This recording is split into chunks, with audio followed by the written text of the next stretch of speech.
jour est moins avancé que je ne croyais. L'heure à laquelle elle a coutume de se montrer derrière sa jalousie est encore éloignée. N'importe. Il vaut mieux arriver trop tôt que de manquer l'instant de la voir.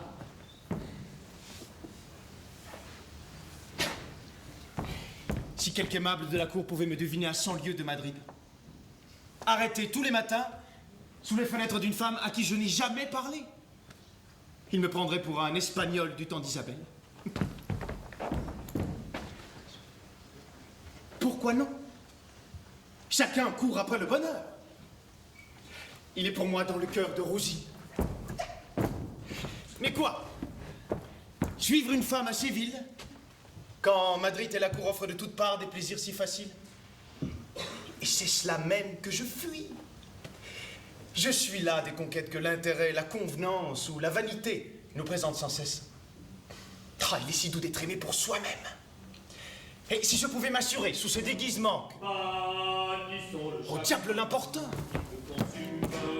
Sans le feu du bon vin qui nous rallume, réduit à languir, l'homme sans plaisir vivrait comme un sot et mourrait bientôt. Jusque-là, ceci ne va pas mal. Hein?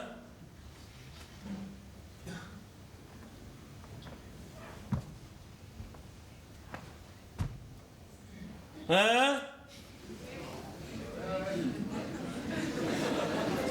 Et mourrait bientôt. Le vin et la paresse se disputent mon cœur. Eh, non! Ils ne se le disputent pas, ils y règnent paisiblement ensemble. Se partage mon cœur. Dit-on se partage? Eh, mon Dieu, nos faiseurs d'opéra comique n'y regardent pas de si près. Aujourd'hui, ce qui ne vaut pas la peine d'être dit, on le chante. Le vent et la paresse se partagent mon cœur. Je voudrais finir par quelque chose de beau, de brillant, de scintillant, qui eut l'air d'une pensée. Se partage mon cœur. Si l'une a ma tendresse, l'autre fait mon bonheur. Ah, fi donc, c'est plat. C'est pas ça. Il me faut une opposition, une antithèse. Si l'une est ma maîtresse, l'autre... Eh, parbleu, j'y suis. L'autre est mon serviteur. Fort bien, Figaro. Le vin et la paresse se partagent mon cœur. Si l'une est ma maîtresse, l'autre est mon serviteur. L'autre est mon serviteur. L'autre est mon serviteur. Quand tu auras les accompagnements là-dessous, nous verrons encore, messieurs de la cabale, si je ne sais ce que je dis. J'ai vu cet abbé-là quelque part. Cet homme ne m'est pas inconnu? Eh, non. Ce n'est pas un abbé. C'est héraldier et noble. Cette tournure grotesque. Je ne me trompe point. C'est le comte Almaviva. Je crois que c'est ce coquin de Figaro. C'est lui-même. Ah, monseigneur. Marot, si tu dis un mot. Oui, je vous reconnais. Voilà les bontés familières dont vous m'avez toujours honoré. Mais je te reconnaissais pas, moi. Te voilà si gros et si gras. Que voulez-vous, monseigneur, c'est la misère. Oh, pauvre petit. Mais que fais-tu à Séville? Je t'avais autrefois recommandé dans les bureaux pour un emploi. Je l'ai obtenu, monseigneur, et ma reconnaissance. Donne-moi l'un d'or. Ne vois-tu pas à mon déguisement que je veux être inconnu? Je me retire. Au contraire. J'attends ici quelque chose. Et deux hommes qui jasent sont moins suspects qu'un seul qui se promène. Ayons l'air de jaser. Eh bien, cet emploi. Le ministre, ayant égard à la recommandation de votre Excellence, me fit nommer sur le champ garçon apothicaire. Dans les hôpitaux de l'armée. Non, dans les haras d'Andalousie. Beau début. Le poste n'était pas mauvais, parce qu'ayant le district des pansements et des drogues, je vendais souvent aux hommes de bonne médecine de cheval. Qui tuait les sujets du roi. Ah, il n'y a point de remède universel, mais qui n'ont pas laissé de guérir quelquefois des Galiciens, des Catalans, des Auvergnats. Et pourquoi donc l'as-tu quitté? Quitté? C'est bien lui-même. On m'a desservi auprès des puissances. l'envie aux doigts crochus, au teint pâle et livide. Grâce, ami. Est-ce que tu fais aussi des vers? Je t'ai vu là, griffonnant sur ton genou et chantant dès le matin. Voilà précisément la cause de mon malheur, Excellence. Quand on a rapporté au ministre que je faisais, je puis dire assez joliment, des bouquets à Cloris, que j'envoyais des énigmes aux journaux, qu'il courait des madrigaux de ma façon, en un mot. Quand il a su que j'étais imprimé tout vif, il a pris la chose au tragique et m'a fait ôter mon emploi sous prétexte que l'amour des lettres étant incompatible avec l'esprit des affaires. Puissamment raisonné, et tu ne lui fus pas représenté? Je me crus trop heureux d'en être oublié. Persuadé qu'un grand nous fait assez de bien quand il ne nous fait pas de mal. Mais tu ne dis pas tout? Je me souviens qu'à mon service, tu étais un assez mauvais sujet. Mon Dieu, monseigneur, c'est qu'on veut que le pauvre soit sans défaut. Paresseux, dérangé. Aux vertus qu'on exige dans un domestique. Votre Excellence connaît-elle beaucoup de maîtres qui fussent dignes d'être valets? Ouais, pas mal. Et tu t'es retiré en cette ville? Non, pas tout de suite. Un moment. J'ai cru que c'était elle. Dis toujours, je t'entends de reste. De retour à Madrid, je voulus de nouveau essayer mes talents littéraires. Et le théâtre me parut un champ d'honneur. Ah, miséricorde. En vérité, je ne sais comment je n'eus pas le plus grand succès, car j'avais rempli le parterre des plus excellents travailleurs. Des mains comme des battoirs. J'avais interdit les gants, les cannes, tout ce qui me prodigue des applaudissements sourds et d'honneur. Avant la pièce, le café m'avait paru dans les meilleures dispositions pour moi. Mais les efforts de la cabale... Ah, la cabale, monsieur l'auteur tombé. Tout comme un autre, pourquoi pas? Ils m'ont sifflé. Mais si jamais je puis les rassembler... L'ennui te vengera bien d'eux. Comme je leur regarde, morbleu. Tu jures? Sais-tu qu'on n'a que 24 heures au palais pour maudire ces juges? On a 24 ans au théâtre. La vie est trop courte pour user un pareil ressentiment. Ta joyeuse colère me réjouit. Mais tu ne me dis pas ce qui t'a fait quitter Madrid? C'est mon bon ange, Excellence. Puisque je suis assez heureux pour retrouver mon ancien maître.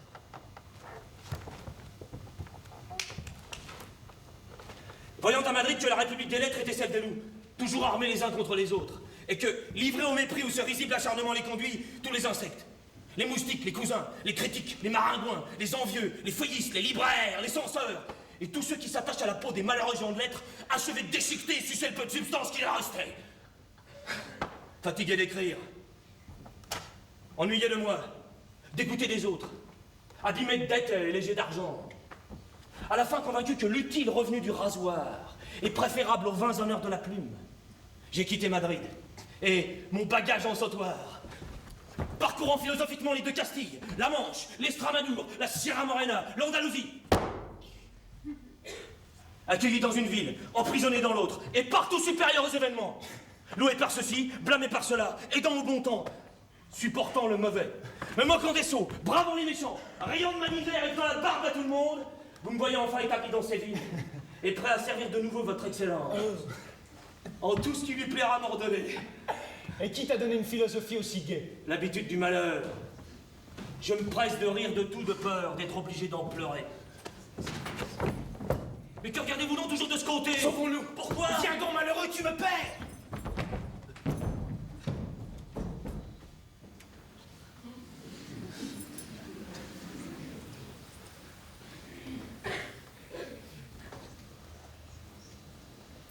Comme le grand air fait plaisir à respirer, cette jalousie s'ouvre si rarement. Quel papier tenez-vous là? Ce sont des couplets de la précaution inutile que mon maître à chanter m'a donné hier.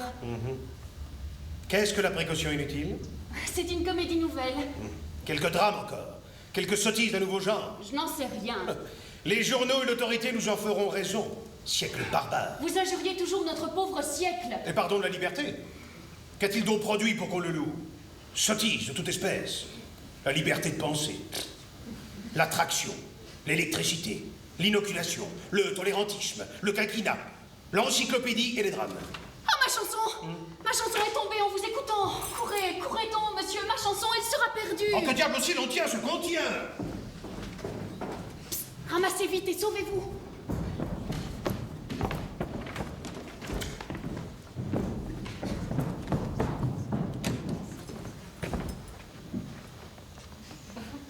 Où donc est-il? Je ne vois rien.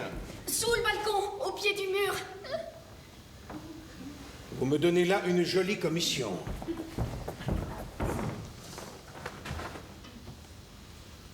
Il est donc passé quelqu'un. Je n'ai vu personne. Et moi qui ai la bonté de chercher. Bartolo, vous n'êtes qu'un sot, mon ami. Ceci doit vous apprendre à ne jamais ouvrir de jalousie sur la rue.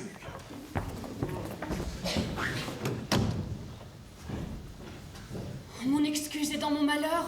Seul, enfermé, en butte à la persécution d'un homme odieux. Est-ce un crime de tenter à sortir d'esclavage?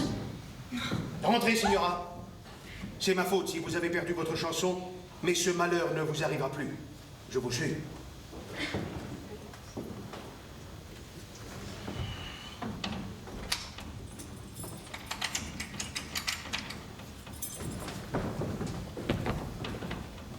À présent qu'ils sont retirés, examinons cette chanson dans laquelle un mystère est sûrement renfermé. Oh, c'est un billet! Demandez ce que c'est que la précaution inutile. Votre empressement excite ma curiosité. Sitôt que mon tuteur sera sorti, chantez indifféremment sur l'air connu de ses couplets, quelque chose qui m'apprenne enfin le nom, l'état et les intentions de celui qui paraît s'attacher si obstinément à l'infortunée Rosine. Ma chanson est tombée. Courez donc. Ah, ces femmes. Voulez-vous donner de l'adresse à la plus ingénue? Enfermez-la. Ma chère Rosine! Monseigneur, je ne suis plus en peine des motifs de votre mascarade. Vous faites ici l'amour en perspective. Te voilà instruit, mais si tu jases... Moi, jaser? Je n'emploierai pas pour vous rassurer les grandes phrases d'honneur et de dévouement dont on abuse à la journée, je n'ai qu'un mot. Mon intérêt vous répond de moi. Pesez-toi cette balance et... Fort bien. Apprends donc que le hasard m'a fait rencontrer au Prado, il y a 6 mois, une jeune personne d'une beauté. Tu viens de la voir. Je l'ai fait chercher en vain partout, Madrid. Ce n'est que depuis peu de jours que j'ai découvert qu'elle s'appelle Rosine, est d'un sang noble, orpheline, et mariée à un vieux médecin de cette ville nommé Bartolo. Joli oiseau, ma foi. Difficile à dénicher. Mais qui vous a dit qu'elle était femme du docteur? Tout le monde. C'est une histoire qu'il a forgée en arrivant de Madrid pour donner le change aux galants et les écarter. Elle n'est encore que sa pupille. Mais bientôt... Jamais! Ah, quelle nouvelle! Oh, j'étais résolu de tout oser pour lui présenter mes regrets, je la trouve libre! Il n'y a pas un moment à perdre. Il faut m'en faire aimer et l'arracher à l'indigne engagement qu'on lui destine. Tu connais donc ce tuteur? Comme ma mère. Quel homme est-ce? C'est un beau, gros, court, jeune vieillard, gris, pommelé, rusé, rasé, blasé, qui guette tes furailles, tes gronds déjà tout à la fois. Eh, je l'ai vu. Son caractère. Brutal, avare, amoureux et jaloux à l'excès de sa pupille, qui le hait à la mort. Ainsi, ses moyens de plaire sont Nul. Tant mieux! Sa probité? Tout juste autant qu'il en faut pour n'être point pendu. Tant mieux! Punir un fripon en se rendant heureux? C'est faire à la fois le bien public et particulier. Chef-d'œuvre de morale en vérité, monseigneur.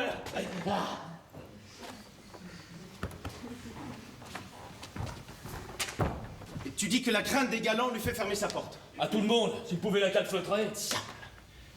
Tant pis. Aurais-tu de l'accès chez lui? Si j'en ai, primo, la maison que j'occupe appartient au docteur, qui m'y loge. Gratis. Oui. Et moi, en reconnaissance, je lui promets 10 pistoles par an. Gratis aussi. Tu es son locataire. De plus, son barbier, son chirurgien, son apothicaire. Il ne se donne pas dans sa maison un coup de rasoir, de lancette ou de piston qui ne soit de la main de votre serviteur. Ah, Figaro, mon ami, tu seras mon ange, mon libérateur, mon Dieu tutélaire. Peste! Chut. Comme l'utilité vous a bientôt rapproché les distances.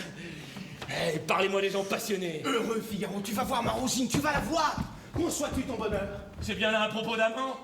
Est-ce que je l'adore, moi? Puissiez-vous prendre ma place? Ah, si l'on pouvait écarter tous les surveillants. C'est à quoi je rêvais. Pour 12 heures seulement. En occupant les gens de leur propre intérêt, on les empêche de nuire à l'intérêt d'autrui. Sans doute. Eh bien, Je cherche dans ma tête si la pharmacie ne fournirait pas quelques petits moyens innocents. c'est les rats. Est-ce que je veux leur nuire? Ils ont tous besoin de mon ministère. Il ne s'agit que de les traiter ensemble. Mais ce médecin peut prendre un soupçon. Faut marcher si vite que le soupçon n'ait pas le temps de naître. Il me a une idée. Le régiment de Royal Enfant arrive dans cette ville. Le colonel est de mes amis. Bon. Présentez-vous chez le docteur en habit de cavalier, avec un billet de logement. Faudra bien qu'il vous héberge. Et moi, je me charge du reste. Excellent. Il ne serait même pas mal que vous eussiez l'air entre deux vins. À quoi bon? Et le mener un peu lestement, sous cette apparence déraisonnable. À quoi bon? Pour qu'il ne prenne aucun ombrage. Et vous croit plus pressé de dormir que d'intriguer chez lui. Supérieurement vu. Mais que n'y vas-tu, toi? Ah, oui, moi. Nous serons bien heureux s'il ne vous reconnaît pas, vous qui n'a jamais vu. Et comment vous introduire après? Bon, tu as raison. C'est que vous ne pourrez peut-être pas soutenir ce personnage difficile. Cavalier, prix de vin. Tu te moques de moi? N'est-ce point ici la maison du docteur Bartolo, mon ami? Pas mal en vérité, vos jambes seulement, un peu plus affinées. N'est-ce pas ici la maison? Fidon, tu as l'ivresse du peuple! C'est la bonne, c'est celle du plaisir. La porte s'ouvre. C'est notre homme. Éloignons-nous jusqu'à ce qu'il soit parti.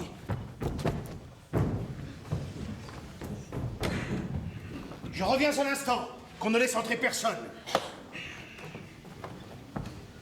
Quelle sottise à moi d'être descendu. Dès qu'elle m'en priait, je devais bien me douter. Et Basile qui ne vient pas. Il devait tout arranger pour que mon mariage se fît secrètement demain. Et point de nouvelles. Allons voir ce qui peut l'arrêter.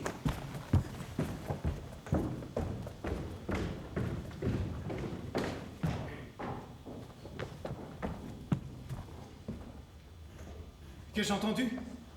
Demain, il épouse Rosine en secret. Monseigneur, la difficulté de réussir ne fait qu'ajouter à la nécessité d'entreprendre. Quel est donc ce Basile qui se mêle de son mariage? Un pauvre air qui montre la musique à sa pupille. Infatué de son art, friponneau, besogneux, à genoux devant un écu et dont il sera facile de venir à bout, monseigneur. La voilà! Qui donc? Derrière sa jalousie, la voilà, la voilà. Ne regardez pas! Ne regardez donc pas! Pourquoi? Ne vous écrit-elle pas chanter indifféremment? C'est-à-dire chanter comme si vous chantiez seulement pour chanter. Oh! La voilà, la voilà! Puisque j'ai commencé à l'intéresser sans être connu d'elle, ne quittons point le nom de Lindor que j'ai pris. Mon triomphe en aura plus de charme. Et comment chanter sur cette musique? Je sais pas faire de vers, moi. Tout ce que vous viendra, monseigneur, est excellent. En amour, le cœur n'est pas difficile sur les productions de l'esprit.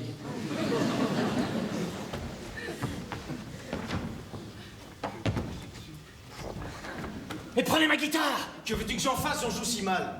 Est-ce qu'un homme comme vous ignore quelque chose?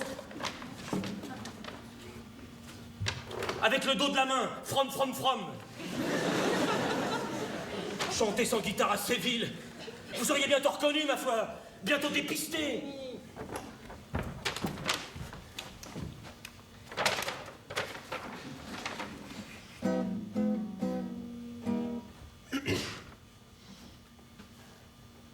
Vous l'ordonnez, je me ferai connaître.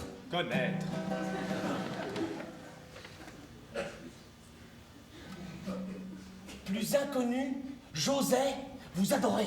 Plus inconnu, j'osais vous adorer. En me nommant, que pouvais-je espérer? N'importe, il faut obéir à son maître. Fort bien, parbleu. Courage, monseigneur. Je suis Lindor, ma naissance est commune. Mes vœux sont ceux d'un simple bachelier. Que n'ai-je hélas qu'un brillant chevalier à vous offrir le rang et la fortune. Comment diable? Je ne ferai pas mieux, moi qui m'en pique. Tous les matins, ici d'une matin, je chanterai mon amour sans espoir. Je bornerai mes plaisirs à vous voir, et puissiez-vous en trouver à m'entendre. Oh! Ma foi pour celui-ci. Figaro, Excellence. crois-tu que l'on m'a entendu? Tout me dit que Lindor est charmant, que je dois l'aimer constamment. Croyez-vous que vous a entendu cette fois? Quelqu'un apparemment est entré chez elle? Ah? La pauvre petite comme elle tremble en chantant. Elle est prise, monseigneur. C'est certes moyen qu'elle m'ait indiqué. Tout me dit que Lindor est charmant, que de grâce, que d'esprit. Que de ruse! Que d'amour! Crois-tu qu'elle se donne à moi, Figaro? Elle passera plutôt à travers cette jalousie qui manquait. C'en est fait. Je suis à ma Rosine pour la vie. Monseigneur, vous oubliez qu'elle ne vous entend plus. Monsieur Figaro, je n'ai qu'un mot à vous dire, elle sera ma femme. Et si vous servez bien mon projet en lui cachant mon nom, tu m'entends? Tu me connais? Je me rends. Allons, Figaro, voilà la fortune, mon fils. Retirons-nous, crainte de nous rendre suspects. Moi, j'entre ici. Où? Par la force de mon art, je vais, d'un seul coup de paquette, endormir la vigilance, éveiller l'amour, égarer la jalousie, fourvoyer l'intrigue et renverser tous les obstacles. Vous, monseigneur, chez moi, l'habit de soldat, le billet de logement et de l'or dans vos poches. Pour qui, de l'or? De l'or, mon Dieu, de l'or, c'est le nerf de l'intrigue. Fâche pas, Figaro, j'en prendrai beaucoup. Je vous rejoins dans peu. Figaro, C'est ta guitare. J'oublie ma guitare, moi, je suis donc fou. Et ta demeure étourdie. Réellement, je suis frappé. Ma boutique, à 4 pas d'ici, peinte en bleu, vitrage en plomb, 3 palettes en l'air, l'œil dans la main, concilio manuque, Figaro!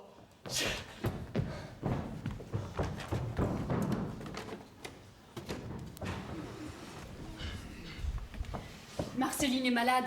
Tous les gens sont occupés et personne ne me voit écrire. Je ne sais si ces murs ont des yeux et des oreilles, ou si mon Argus a un génie malfaisant qui l'instruit à point nommé, mais je ne puis dire un mot ni faire un pas dont il ne devine sur le champ d'intention. Ah, Lindor. Fermons toujours ma lettre. Quoique j'ignore quand et comment je pourrais la lui faire tenir. Je l'ai vu à travers ma jalousie parler longtemps au barbier Figaro. C'est un bonhomme qui m'a montré quelquefois de la pitié. Oh, si je pouvais l'entretenir un moment. Oh, monsieur Figaro, que je suis aise de vous voir. Votre santé, madame? Pas trop bonne, monsieur Figaro. L'ennui me tue. Je le crois, il n'engraisse que les sots. Avec qui parliez-vous donc là-bas, si vivement? Oh, je n'entendais pas, mais... Avec un jeune bachelier de mes parents, de la plus grande espérance, plein d'esprit, de talent, de sentiments et d'une figure fort revenante. Oh, tout à fait bien, je vous assure. Il se nomme? Lindor. Il n'a rien, mais s'il n'eût pas brusquement quitté Madrid, il pouvait y trouver quelque bonne place. Il en trouvera, monsieur Figaro. Il en trouvera. Un jeune homme tel que vous le dépeignez n'est pas fait pour rester inconnu. Fort bien. Mais il a un grand défaut qui nuira toujours à son avancement. Un défaut, monsieur Figaro? Un défaut? En êtes-vous bien sûr? Il est amoureux. Oh, il est amoureux! Et vous appelez cela un défaut? En vérité, ce n'en est un que relativement à sa mauvaise fortune. Ah, que le sort est injuste. Et nomme-t-il la personne qu'il aime? Oh, je suis d'une curiosité. Vous êtes la dernière, madame, à qui je voudrais faire une confidence de cette nature. Pourquoi, monsieur Figaro? Je suis discrète? Oh, ce jeune homme vous appartient, il m'intéresse infiniment. Dites donc.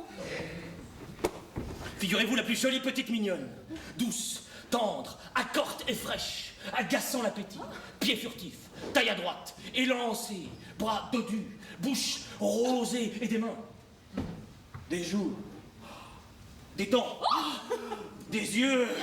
Qui reste dans cette ville? En ce quartier, Dans cette rue, peut-être? à 2 pas de moi. Que c'est charmant! Pour monsieur votre parent.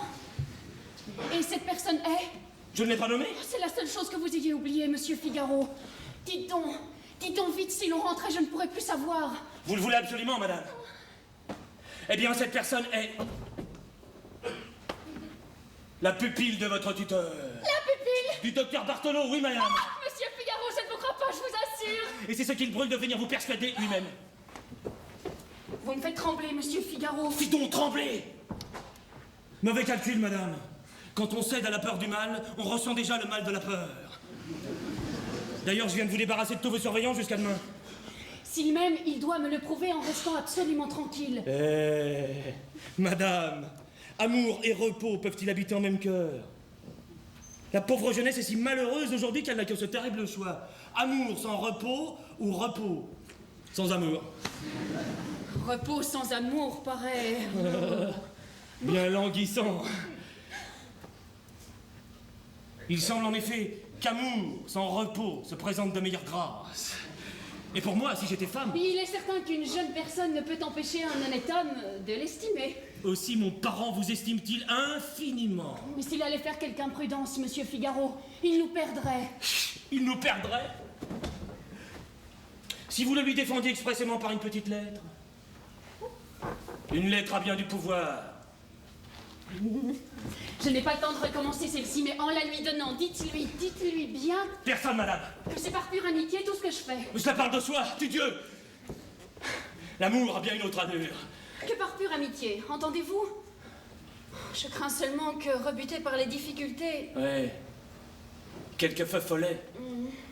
Souvenez-vous, madame, que le vent qui éteint une lumière allume un brasier. Et que nous sommes ce brasier-là. Oh, d'en parler seulement, il exhale un tel feu qu'il m'a presque enfiévré de sa passion. Moi qui n'y ai qu'à voir. Dieu, j'entends mon tuteur. S'il vous trouvait ici, passez par le petit couloir et descendez le plus doucement que vous pourrez. Soyez tranquille. Voici qui vaut mieux que toutes mes observations. Je meurs d'inquiétude jusqu'à ce qu'il soit dehors. Que je l'aime, ce bon Figaro. C'est un bien honnête homme, un bon parent. Voilà mon tyran, reprenons mon ouvrage.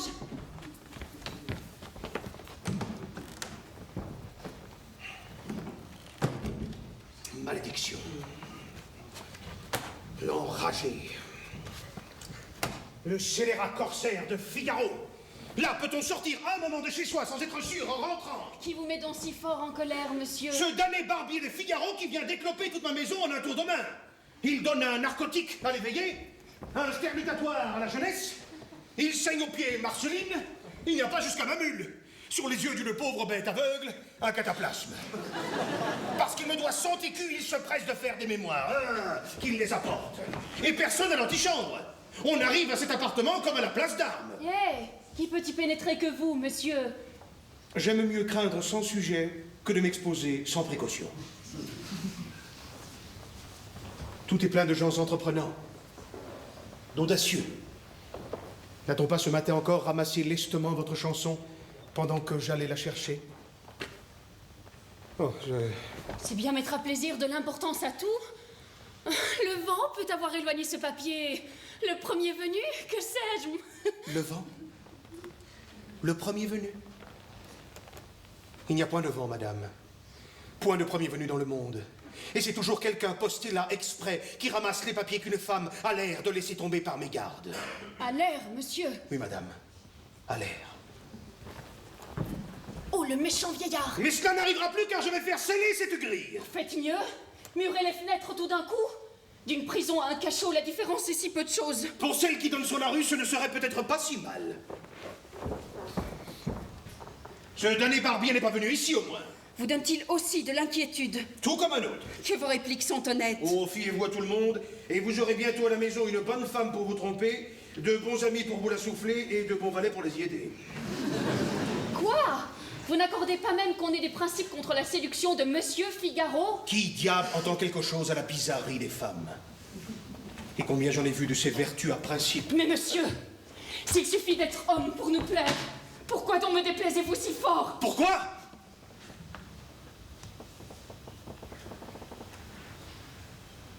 Pourquoi? Vous ne répondez pas à ma question sur ce barbier! Eh bien oui, cet homme est entré chez moi, je l'ai vu, je lui ai parlé. Je ne vous cache pas même que je l'ai trouvé fort aimable. Et puissiez-vous en mourir de dépit? Ah, les Juifs! Les chiens de valet! La jeunesse, l'éveillé! L'éveillé maudit! Où étais-tu donc, peste l'étourdi, quand ce barbier est entré ici? Monsieur, j'étais À machiner quelque espièglerie, sans doute, et tu ne l'as pas vu? Bien sûrement, je l'ai vu, puisqu'il m'a trouvé tout malade à ce qu'il dit. Il faut bien que ça soit vrai, car j'ai commencé à me douloir dans tous les membres. J'ai cru... Oh, c'est pareil. Rien qu'en l'entendant parler, hein? Où donc est ce vaurien de la jeunesse? Droguer ce petit garçon sans mon ordonnance, il y a quelques friponneries là-dessous. La jeunesse... Tu éternueras dimanche. Plus de 50 fois dans un moment. Je suis brisé. Comment? Je vous demande à tous deux s'il est entré quelqu'un chez Rosine, et vous ne me dites pas que ce barbier... Est-ce que c'est quelqu'un d'autre, monsieur Figaro? Je parie que le rusé s'entend avec lui. Moi, je m'entends. Et monsieur, y a-t-il de la justice? De la justice? C'est bon entre vous autres, misérables, de la justice. Je suis votre maître, moi, pour avoir toujours raison. Mais pardi, quand une chose est vraie... Quand une chose est vraie, si je ne veux pas qu'elle soit vraie, je prétends bien qu'elle ne soit pas vraie. Il n'y aurait qu'à permettre à tous ces faquins-là d'avoir raison, et vous verriez bientôt ce que deviendrait l'autorité. Je me tends à recevoir mon congé. Un service terrible et toujours un train d'enfer. un pauvre homme de bien est traité comme un misérable. Eh bien, sors donc, pauvre homme de bien! L'un me bâillonné et l'autre... Oh, mi éternue, etchi. Ah, monsieur, je vous jure que sans mademoiselle, il n'y aurait pas moyen de rester dans la maison. Ah.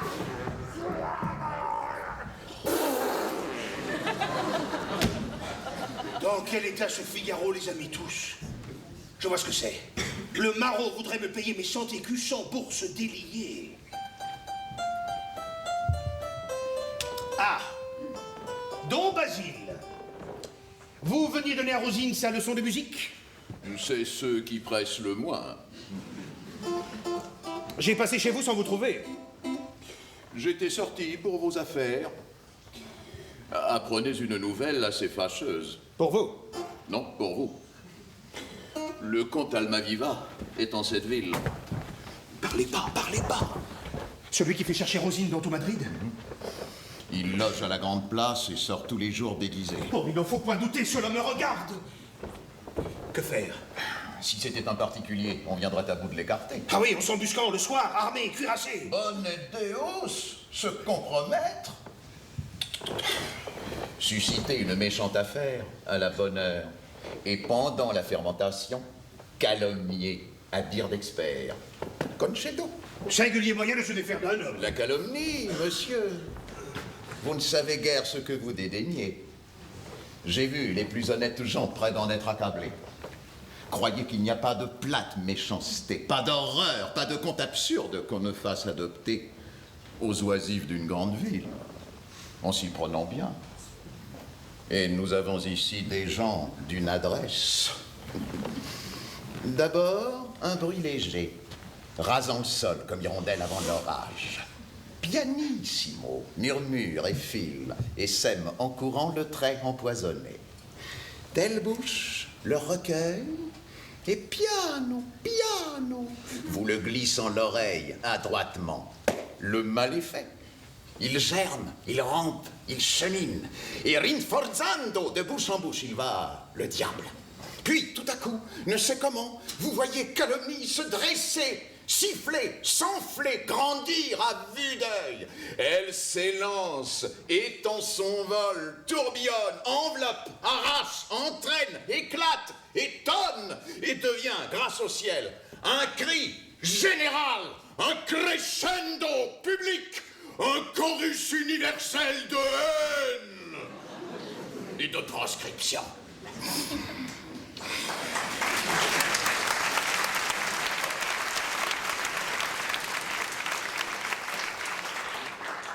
Qui diable y résisterait? Mais quel radotage me faites-vous donc là, Basile? Et quel rapport ce piano crescendo peut-il avoir à ma situation? Comment quel rapport? Ce qu'on fait partout pour écarter son ennemi, vous devez le faire ici pour empêcher le vôtre d'approcher. D'approcher? Je prétends bien épouser Rosine avant qu'elle apprenne seulement que ce conte existe. En ce cas, vous n'avez pas un instant à perdre. Et à qui tient-il, Basile? Je vous ai chargé de tous les détails de cette affaire. Oui, mais vous avez lésiné sur les frais. Et dans l'harmonie du bon ordre, un mariage inégal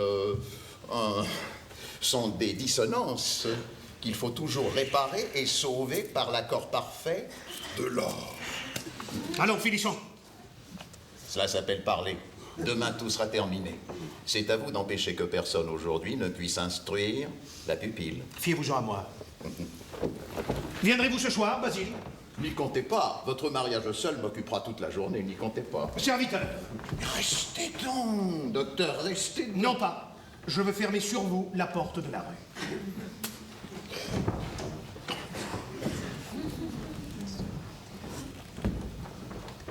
Oh, la bonne précaution. Ferme la porte de la rue et moi je vais la rouvrir au compte en sortant.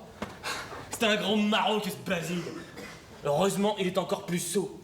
Il faut un état, une famille, un nom, un rang, de la consistance enfin pour faire sensation dans le monde en calomniant.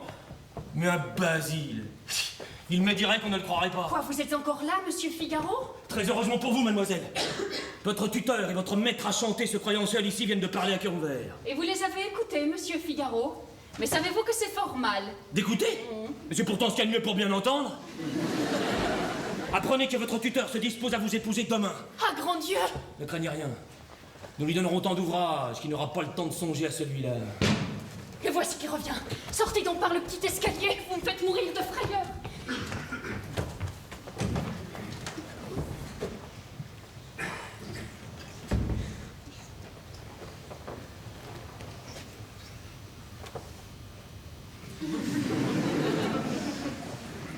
Vous étiez ici avec quelqu'un, monsieur?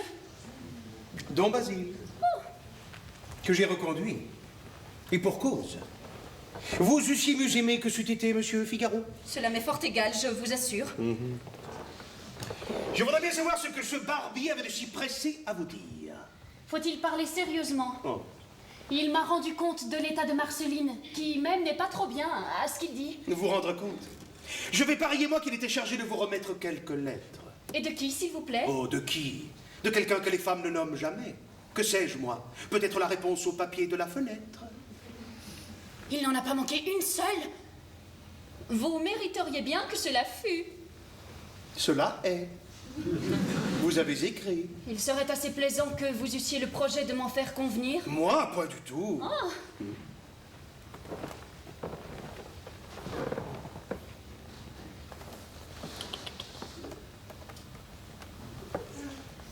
Mais votre doigt est encore taché d'encre, hein, rusé signora? Maudit homme. Une femme se croit bien en sûreté parce qu'elle est seule. Ah, sans doute.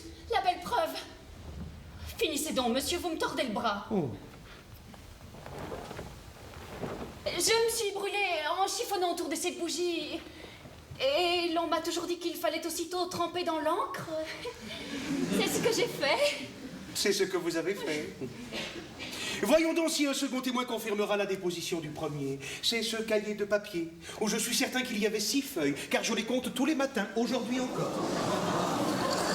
Oh, imbécile! 3, 4, 5... Oh! La 6e. Je vois bien qu'il n'y ait pas la 6e. La 6e, je l'ai employée à faire un cornet pour des bonbons que j'ai envoyés à la petite Figaro. À la petite Figaro.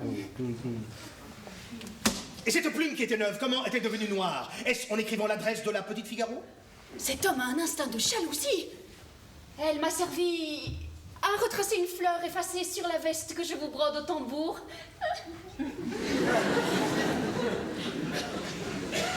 Que cela est édifiant. Pour qu'on vous crût, mon enfant, il faudrait ne pas rougir en déguisant coup sur coup la vérité. Mais c'est ce que vous ne savez pas encore. Eh, monsieur, qui ne rougirait pas de voir tirer des conséquences aussi malignes des choses les plus innocemment faites? Certes, j'ai tort. Se brûler le doigt, le tremper dans l'encre, faire des cornets aux bonbons pour la petite Figaro et dessiner ma veste au tambour, quoi de plus innocent? Mais que de mensonges entassés pour cacher un seul fait. Je suis seul, on ne me voit point, je pourrais mentir à mon aise. Et le bout du doigt reste noir, la plume est tachée, le papier manque. On ne saurait penser à tout. Bien certainement, signora, quand j'irai par la ville, un bon double tour me répondra de vous. Réveillons-la, réveillons-la, réveillons-la, réveillons-la, réveillons-la. Réveillons-la. Que ne veut cet homme? Un soldat. Rentrez chez vous, signora. Réveillons-la, réveillons-la. Qui de vous deux, mesdames, se nomme le docteur Balordo? Je suis Lindor. Bartolo. Il parle de Lindor. Balordo, Barcalo, je m'en moque comme de ça. Il s'agit seulement de savoir laquelle des deux... Ah, prenez cette lettre. Laquelle? Vous voyez bien que c'est moi. Laquelle autre? Cet homme paraît avoir du vin. Rentrez chez vous, signora. C'est pour cela, monsieur, vous êtes seul, une femme en impose quelquefois. Rentrez, rentrez, je ne suis pas timide. Oh, je vous ai reconnu d'abord à votre signalement. Qu'est-ce que c'est donc que vous cachez là dans votre poche? Je le cache dans ma poche pour que vous ne sachiez pas ce que c'est. Mon signalement? Ces gens-là croient toujours parler à des soldats. Et pensez-vous que ce soit une chose si difficile à faire que votre signalement? Le chef brûlant la tête de chauve, les yeux verront le regard fauve, l'air farouche d'un Qu'est-ce alpha. que ça veut dire? Êtes-vous ici pour m'insulter? Délogez à l'instant. Délogé? Ah, fi, que c'est mal parlé. Savez-vous lire, docteur Barbalo? Autre question saugrenue. Oh, que cela ne vous fasse point de peine, car moi qui suis pour le moins aussi docteur que vous. Comment cela? Est-ce que je ne suis pas le médecin des chevaux du régiment? Voilà pourquoi l'on m'a exprès logé chez un confrère. Osez comparer un maréchal? Non, docteur! Je ne prétends pas que notre art obtienne le pas sur Hippocrate et sa brigade. Votre savoir, mon camarade, est d'un succès plus général, car s'il n'emporte pas le mal, il emporte au moins le malade. C'est une police que je vous dis là. Il vous Grossier bien, manipuleur ignorant, de ravaler ainsi le premier, le plus grand, le plus utile des arts. Utile tout à fait pour ceux qui l'exercent. Un art dont le soleil sonore d'éclairer les succès. Et dont la terre s'empresse de couvrir les bévues. On voit bien mal appris que vous n'êtes habitué de parler qu'à des chevaux. Parler à des chevaux. Ah, docteur, pour un docteur d'esprit. Ne dites pas de notoriété que le maréchal guérit toujours ses malades sans leur parler, au lieu que le médecin parle beaucoup au sien. Sans les guérir, n'est-ce pas? C'est vous qui l'avez dit. Qui diable envoie ici ce maudit ivrogne? Je crois que vous me lâchez des épigrammes. L'amour. Que voulez-vous? Que demandez-vous? Eh bien donc, il s'enflamme. Ce que je veux. Est-ce que vous ne le voyez pas? Monsieur le soldat, ne vous emportez point de grâce. Parlez-lui doucement, monsieur, un homme qui déraisonne. Vous avez raison. Il déraisonne, lui, mais nous sommes raisonnables, nous. Moi, poli, et vous, joli. Enfin, suffit. La vérité, c'est que je ne veux avoir affaire qu'à vous dans cette maison. Que puis-je pour votre service, monsieur le soldat? Une petite bagatelle, mon enfant. Mais s'il y a de l'obscurité dans mes phrases... J'en saisirai l'esprit. Non, attachez-vous à la lettre. Et ceci seulement, mais je dis en tout bien, tout honneur, que vous me donniez à coucher ce soir. Rien que cela. Pas davantage. Lisez le billet d'eau que notre maréchal des logis vous écrit. Voyons cela. Le docteur Bartolo recevra, nourrira, hébergera, couchera. Couchera. Couchera. Pour une nuit seulement, le nommé Lindor, dit l'écolier cavalier du régiment. C'est lui-même. Qu'est-ce qu'il y a? Eh bien, instaure à présent, docteur Barbaro. Mais on dirait que cet homme se fait un malin plaisir de m'estropier de toutes les manières possibles. Allez au diable, Barbaro, Barbalo, et dites bien à votre impertinent maréchal des logis que depuis mon voyage à Madrid, je suis exempt de loger les gens de guerre. Au ciel fâcheux contre-temps. Ah! Cela vous contrarie et vous dégrise un peu. Mais n'en décampez pas moins à l'instant. Oh, j'ai pensé me trahir. Décampez! Si vous êtes exempt de loger des gens de guerre, vous n'êtes pas exempt de politesse, peut-être, décampez. Montrez-moi votre brevet d'exemption. Quoique je ne sache pas lire, je verrai bientôt.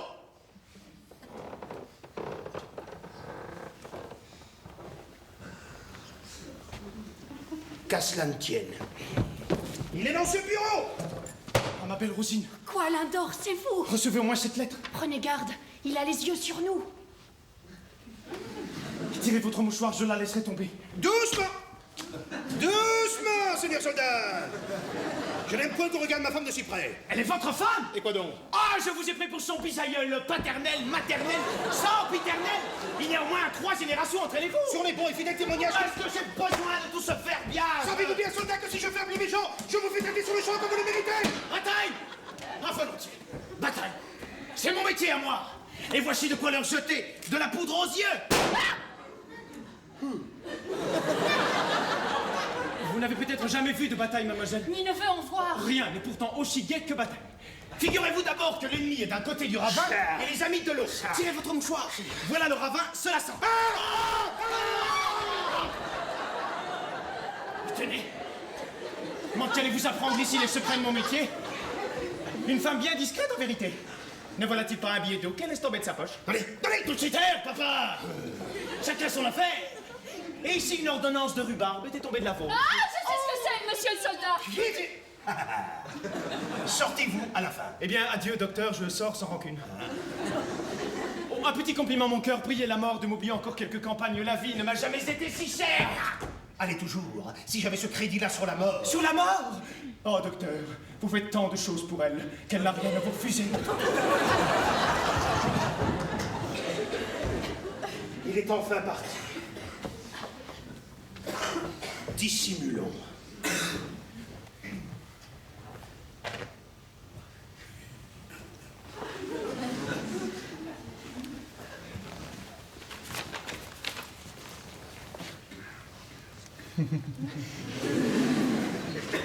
Convenez pourtant, monsieur, qu'il est bien gai, ce jeune soldat.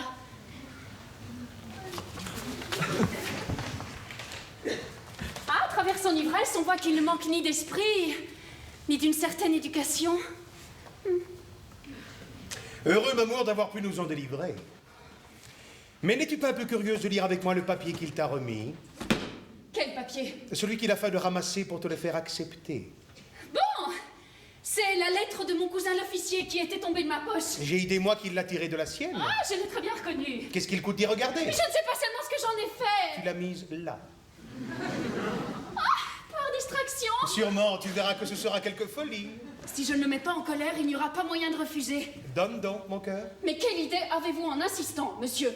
Est-ce encore quelque méfiance? Mais vous, quelle raison avez-vous de ne pas le montrer? Je vous répète, monsieur, que ce papier n'est autre que la lettre de mon cousin que vous m'avez rendue hier toute décachetée. Et puisqu'il en est question, je vous dirai tout net que cette liberté me déplaît excessivement. Je ne vous entends pas. Vais-je examiner les papiers qui vous arrivent? Pourquoi vous donnez-vous les airs de toucher à ceux qui me sont adressés? Si c'est jalousie, elle m'insulte. S'il s'agit de l'abus d'une autorité usurpée, j'en suis plus révoltée encore. Et comment révolté, vous ne m'avez jamais parlé ainsi? Et si je me suis modérée jusqu'à ce jour, ce n'était pas pour vous donner le droit de m'offenser impunément. De quelle offense parlez-vous? C'est qu'il est inouï qu'on se permette d'ouvrir les lettres de quelqu'un. De sa femme. Je ne la suis pas encore. Mais pourquoi lui donnerait-on la préférence d'une indignité qu'on ne fait à personne?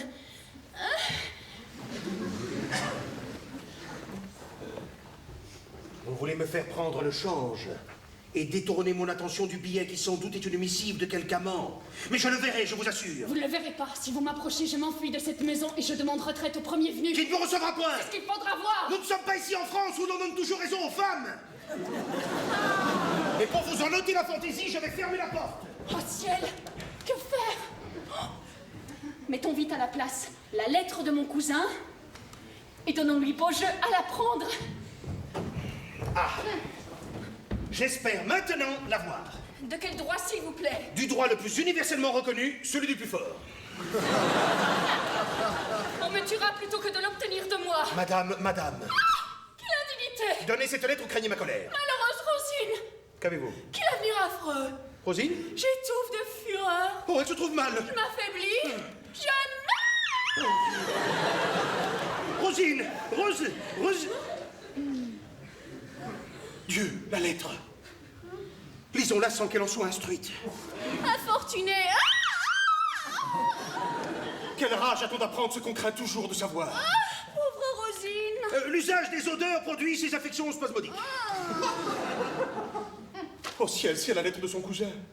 Maudite inquiétude! Comment l'apaiser maintenant? Qu'elle ignore au moins que je l'ai lu. Eh bien, mon enfant, ce n'est rien, juste un petit mouvement de vapeur, voilà tout. Car ton pouls n'a seulement pas varié. Il a remis la lettre, fort bien.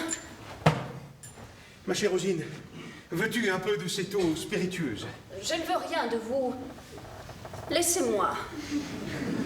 Bon, je conviens que j'ai montré trop de vivacité sur ce billet. Il s'agit bien du billet. C'est votre façon de demander les choses qui est révoltante. Pardon, j'ai bientôt senti tous mes torts et tu me vois à tes pieds, prêt à les réparer. Oui, pardon. Lorsque vous croyez que cette lettre ne vient pas de mon cousin? Qu'elle soit d'un autre ou de lui, je ne veux aucun éclaircissement. Vous voyez qu'avec de bonnes façons, on obtient tout de moi. Lisez-la. Cet honnête procédé dissiperait mes soupçons, si j'étais assez malheureux pour en conserver. Lisez-la donc, monsieur. À Dieu ne plaise que je te fasse une pareille injure. Vous me contrariez de la refuser. Reçois en réparation cette marque de ma parfaite confiance. Je vais voir la pauvre Marceline que ce Figaro a je ne sais pourquoi saigné aux pieds.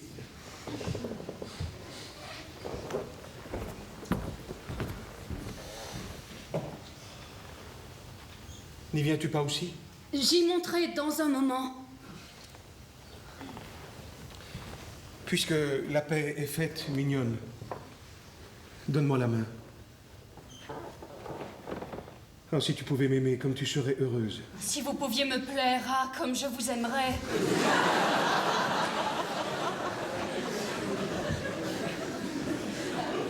Je te plairai.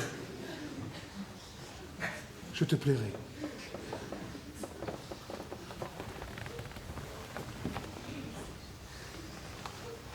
Quand je te dis que je te plairai.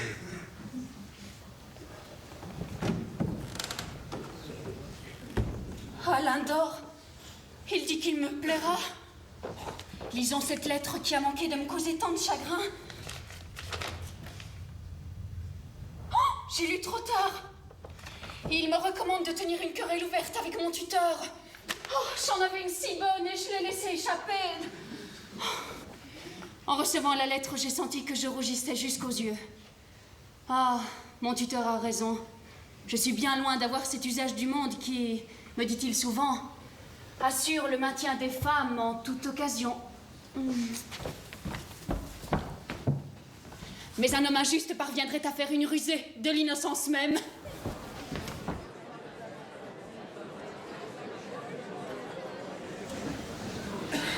Quelle humeur! Quelle humeur! Oh! Elle paraissait apaisée. Là qu'on me dise qui diable a fourré dans la tête de ne plus vouloir prendre de leçons de Don Basile. Elle sait qu'il se mêle de mon mariage. Faites tout au monde pour plaire aux femmes. Si vous omettez un seul petit point, je dis un seul petit point. Voyons qui c'est. Que la paix et la joie habitent toujours Serre. Jamais Souhait ne vint plus à propos. Que voulez-vous? Monsieur, je suis Alonso, bachelier licencié. Je n'ai pas besoin de précepteur. Élève de Don Basile, organiste du Grand Couvent, qui a l'honneur de montrer la musique à madame... Basile, organiste, quel honneur, je le sais. Au fait. Quel homme! Un mal subit qui le force à garder le lit. Gardez le lit, Basile. Il a bien fait d'envoyer, je vais le voir à l'instant. Diable! Quand je dis le lit, monsieur, c'est la chambre que j'entends. Ne fut-il qu'incommodé? Marchez devant, je vous suis. Monsieur, j'étais chargé.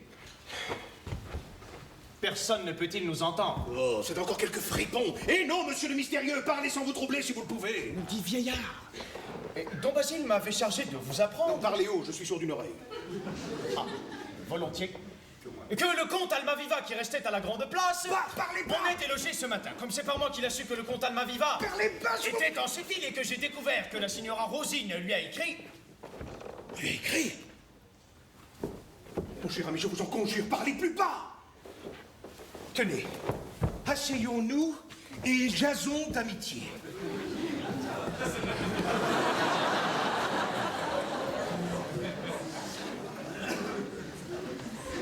Vous avez découvert, dites-vous que Rosine... Assurément. Et Basile, inquiet pour vous de cette correspondance, m'avait prié de vous montrer sa lettre. Mais la manière dont vous prenez les choses... Eh mon Dieu, je les prends bien. Mais ne vous était donc pas possible de parler plus bas? Vous êtes sourd d'une oreille, m'avez-vous dit? Pardon. Seigneur Alonso, si vous m'avez trouvé méfiant et dur, mais je suis tellement entouré d'intrigants, de pièges. Et puis votre tournure, votre âge, votre air... Oui, pardon, monsieur. Eh bien, vous avez la lettre. À la bonne heure sur ce ton.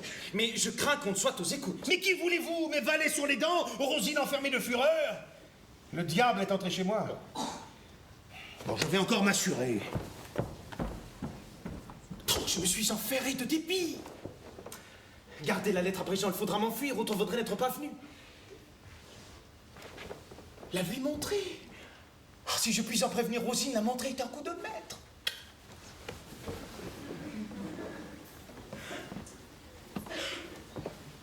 Elle est assise auprès de la fenêtre, le dos tourné à la porte, occupée à relire une lettre de son cousin l'officier, que j'avais décachetée. Eh bien, voyons donc la sienne. La voici. C'est ma lettre qu'elle relit. Depuis que vous m'avez appris votre nom et votre état. La perfide, c'est bien là sa main. Parlez donc bas votre tour. Oh, quelle obligation, mon cher. Quand tout sera fini, si vous croyez mon devoir, vous serez le maître. D'après un travail que fait actuellement Don Basile avec un homme de loi... Avec un homme de loi? Pour mon mariage? Sans doute. Il m'a chargé de vous dire que tout peut être prêt pour demain. Alors, si elle résiste... Elle résistera. Voilà l'instant où je peux vous servir. Nous lui montrerons sa lettre. Et s'il le faut, j'irai jusqu'à lui dire que je la tiens d'une femme à qui le comte a sacrifié. Vous sentez que le trouble, la honte, le dépit peuvent la porter sur le champ De la calomnie.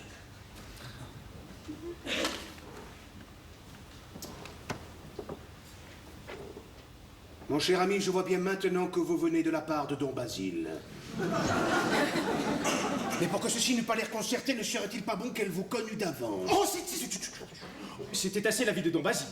Mais comment faire? Il est tard, au peu de temps qui reste... Je lui dirai que vous venez en sa place. Ne lui donnerez-vous pas bien une leçon? Il n'y a rien que je ne fasse pour vous plaire. Mais prenez garde que toutes ces histoires de maîtres supposés sont de vieilles finesses, des moyens de comédie. Si elle va se douter... Quelle apparence présentée par moi? Vous avez plus l'air d'un amant déguisé que d'un ami officieux. Ah oui?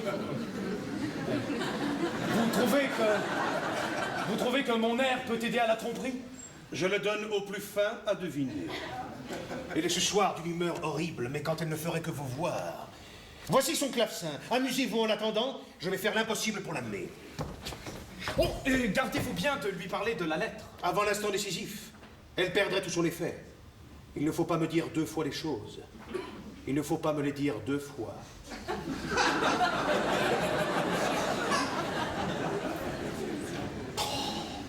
Oh, me voilà sauvé.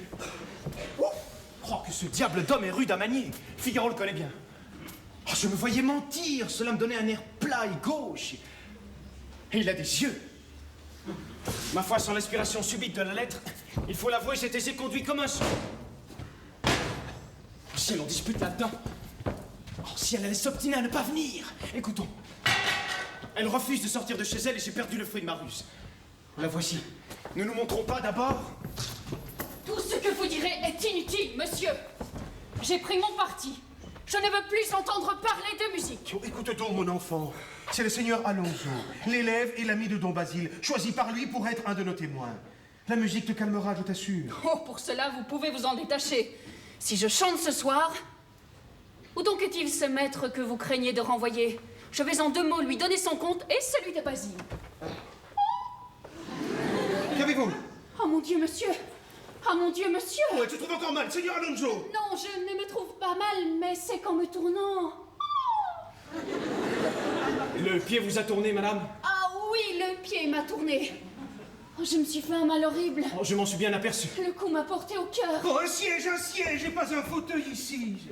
Oh, Rosine, Quelle imprudence! j'ai 1000 choses essentielles à vous dire. Il ne nous quittera pas. Figaro va venir nous aider. Tiens, mignonne, assieds-toi. Il n'y a pas d'apparence, bachelier, qu'elle prenne de leçons ce soir. Ce sera pour un autre jour. Adieu, adieu. Non, attendez. Ma douleur est un peu apaisée. Je sens que j'ai eu tort avec vous, monsieur. Je veux vous imiter en réparant sur le champ. Oh, le bon petit naturel de femme. Mais après une pareille émotion, je ne souffrirai pas que tu fasses le moindre effort. Adieu, adieu, bachelier. Un moment de grâce. Je croirais, monsieur, que vous n'aimez pas à m'obliger si vous m'empêchez de vous prouver mes regrets en prenant ma leçon. Oh, ne la contrariez pas, si vous m'en croyez. Voilà qui est fini, mon amoureuse. Je suis si loin de chercher à te déplaire que je veux rester là tout le temps que tu vas étudier. Non, monsieur. Je sais que la musique n'a nul attrait pour vous. Je t'assure que ce soir, elle m'enchantera. Je suis en supplice. Est-ce là ce que vous voulez chanter, madame? Oui, c'est un morceau très agréable de la précaution inutile. Toujours la précaution inutile. Oh, c'est ce qu'il y a de plus nouveau aujourd'hui. C'est une image du printemps, d'un genre assez vif. Si madame veut l'essayer. Avec grand plaisir. Un tableau du printemps me ravit. C'est la jeunesse de la nature. Au sortir de l'hiver, il semble que le cœur acquiert un plus haut degré de sensibilité.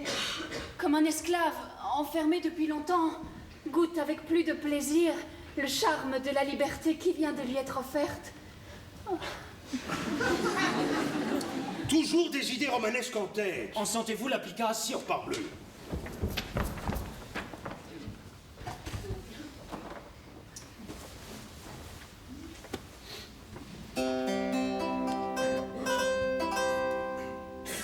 Quand dans la plaine l'amour ramène le printemps si chéri des amants, tout reprend l'être, son feu pénètre dans les fleurs et dans les jeunes cœurs. On voit les troupeaux sortir des hameaux, dans tous les coteaux les cris des agneaux retentissent, ils bondissent, tout augmente, tout fermente, les brebis paissent, les fleurs qui naissent, les chiens fidèles veillent sur elles.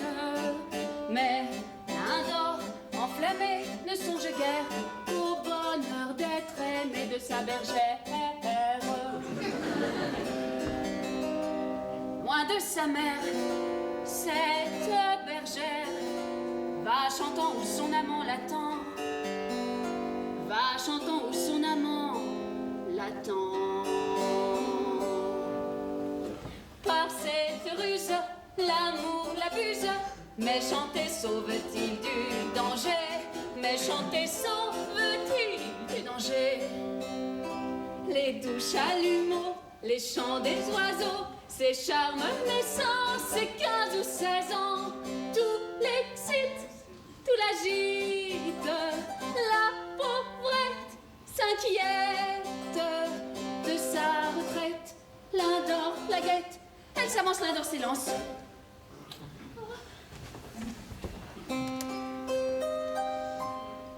Il vient de l'embrasser. Elle vient, n'est-ce pas, de se courser pour qu'on l'apaise, pour qu'on l'apaise.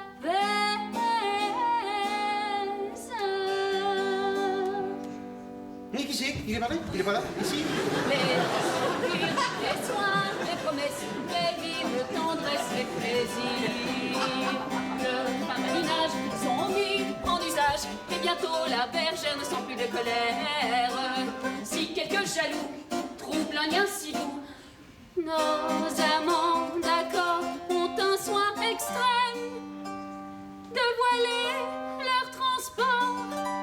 Mais quand on s'aime, la gêne ajoute encore au plaisir même, au plaisir même. Mais qui c'est? Coucou, il est pas là. La plaine, l'amour ramène le printemps qui chérit les amants. On la dans les fleurs et dans les jeunes cœurs.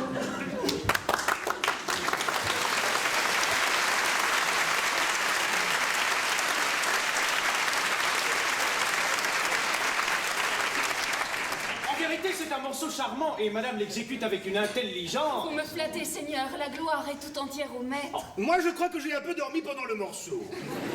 Charmant. Oui, j'ai mes malades, je vais, je viens, et sitôt que je m'assieds mes pauvres jambes... Figaro ne vient point. Filons le temps.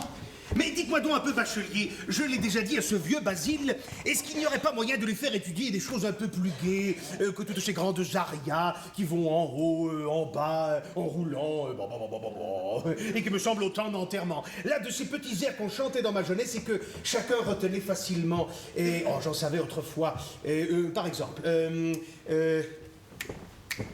veux-tu, ma Rosinette, faire en plaide du roi des maris?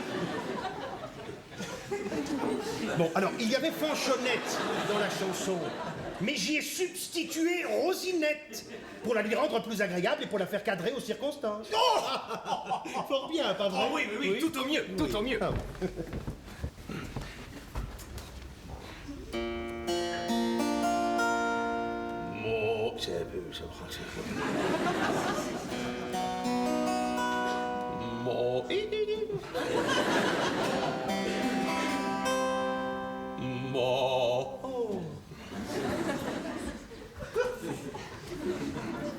Veux-tu, ma Rosinette, faire en plaide du roi des maris?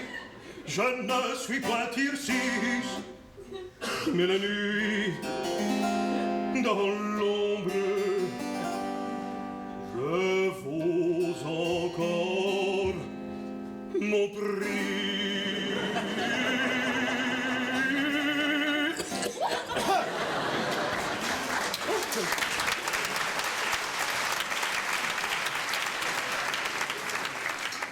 Et quand il fait sombre, les plus beaux chats sont gris. Mais quand il fait sombre, les plus beaux chats sont gris. Mais la nuit, dans l'ombre, je vaux encore mon prix.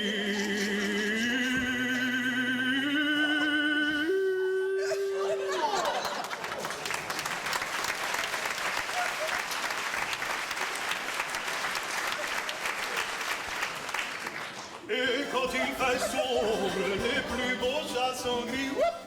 Et quand il fait sombre, les plus beaux chats sont gris. Gris, gris, gris, gris, gris, gris.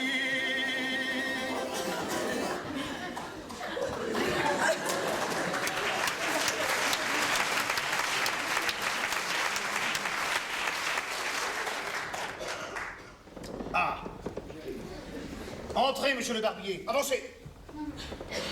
Vous êtes charmant. Monsieur, il est vrai que ma mère me l'a dit autrefois, mais je suis un peu déformé depuis ce temps-là. Bravo, monseigneur. Voulez-vous purger encore, droguer, saigner, mettre sur le grabat toute ma maison? Monsieur, il n'est pas tous les jours fête. Mais, sans compter les soins quotidiens, monsieur a pu voir que lorsqu'ils en ont besoin, mon zèle n'attend pas qu'on les commande. Votre zèle n'attend pas. Que direz-vous, monsieur le zélé, à ce malheureux qui bâille et dort, tout éveillé, et à cet autre, qui depuis 3 heures éternue à se faire sauter le crâne et jaillir la cervelle? Que leur direz-vous? Ce que je leur dirais? Oui. Je leur dirais, parbleu, je dirai à celui qui éternue, Dieu vous bénisse, et va te coucher à celui qui baille. Ce n'est pas cela, monsieur, qui grossira le mémoire. Vraiment non. Mais c'est la saignée et les médicaments qui le grossiraient, si je voulais y entendre. Est-ce aussi par zèle que vous avez empaqueté les yeux de ma mule? Et votre cataplasme lui rendra-t-il la vue? S'il ne lui rend pas la vue, ce n'est pas cela non plus qui l'empêchera d'y voir. Que je le trouve sur le mémoire. On n'est pas de cette extravagance-là. Ma foi, monsieur, les hommes n'ayant guère à choisir contre la sottise et la folie, où je ne vois pas de profit, je veux au moins du plaisir. Et vive la joie! Qui sait s'il manque durant encore 3 semaines? Vous feriez bien mieux, monsieur le raisonneur, de me payer mes 100 écus. Et les intérêts sans lanterner, je vous en avertis. Doutez-vous de ma probité, monsieur? Vos 100 écus! Oh, si. J'aimerais mieux vous les devoir toute ma vie que de les nier un seul instant. Dites-moi donc un peu comment la petite Figaro a trouvé les bonbons que vous lui avez portés. Quel bonbon, que voulez-vous dire? Oui, ces bonbons dans ce cornet fait avec cette feuille de papier à lettres ce matin. Le diable emporte aussi! Avez-vous eu soin au moins de les lui donner de ma part, monsieur Figaro? Je vous l'avais recommandé. Ah? Ah! Les bonbons de ce matin! Que je suis bête, moi! J'avais perdu tout cela de vue! Oh! Excellent, madame! Admirable! Excellent, admirable. Oui, sans doute, monsieur le barbier. Revenez sur vos pas. Vous faites là un joli métier, monsieur. Qu'est-ce qu'il y a donc, monsieur? Qui vous fera une belle réputation, monsieur. Je la soutiendrai, monsieur. Dites que vous la supporterez, monsieur. Comme il vous plaira, monsieur. Vous le prenez bien haut, monsieur. Sachez que quand je dispute avec un fat, je ne lui cède jamais. Nous différons en cela, monsieur. Moi, je lui cède toujours. Qu'est-ce qu'il dit donc, bachelier? C'est que vous croyez avoir affaire à quelques barbiers de village qui ne sait manier que le rasoir. Apprenez, monsieur, que j'ai travaillé de la plume à Madrid. Et que sans les envieux. Et que n'y restiez-vous sans venir ici changer de profession? On fait comme on peut, mettez-vous à ma place. Me mettre à votre place? Oh, parbleu, je dirais de belles sottises. Monsieur, vous ne commencez pas trop mal. Je me rapporte à votre confrère, qui est là, rêvassant. Ah, je ne suis pas le confrère de monsieur. Non? Vous voyons ici à consulter, je pensais que vous poursuiviez le même objet. Enfin, quel sujet vous amène? Y a-t-il encore quelques lettres à remettre ce soir à madame? Parlez, faut-il que je me retire? Comme vous rudoyez le pauvre monde. Parbleu, monsieur, je viens vous raser, voilà tout. N'est-ce pas aujourd'hui votre jour? Vous reviendrez tantôt. Ah. Oui, revenir. Toute la garnison prend médecine demain matin, j'en ai obtenu l'entreprise par mes protections. Jugez donc comme j'ai du temps à perdre. Monsieur passe-t-il chez lui? Non, monsieur ne passe pas chez lui. Et mais qui empêche qu'on ne me rase ici? Vous êtes honnête. Et pourquoi pas dans mon appartement? Oh, pardon, mon enfant, tu te fâches. Tu vas achever de prendre ta leçon, c'est pour ne pas perdre un instant le plaisir de t'entendre. On ne le tirera pas d'ici. Allons, éveillez! La jeunesse! Le bassin, de l'eau! Tout ce qu'il faut à monsieur! Sans doute, appelez-les, harassés, fatigués, moulus de votre façon, n'a-t-il pas fallu les faire coucher? Eh bien, j'irai tout chercher. N'est-ce pas dans votre chambre? Je vais la tirer dehors. Non. Non. J'y vais moi-même. Ayez les yeux sur eux, je vous prie.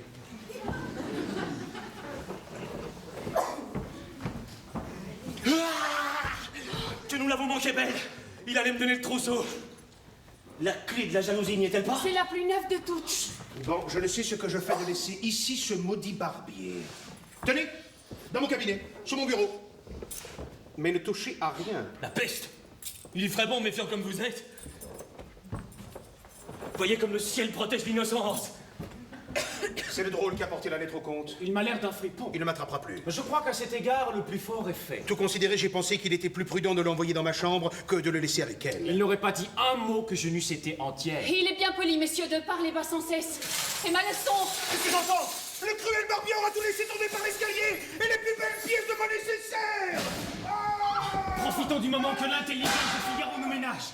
Accordez-moi ce soir, je vous en conjure, madame, un moment d'entretien indispensable pour vous soustraire à l'esclavage où vous allez tomber. Ah, l'adore. Je puis monter à votre jalousie. Et quant à la lettre que j'ai reçue de vous ce matin, je me suis vu forcé. Oh, je n'étais pas trompé. Tout est brisé, fracassé. Vous voyez le grand malheur pour tant de train, on y va goutte sur l'escalier.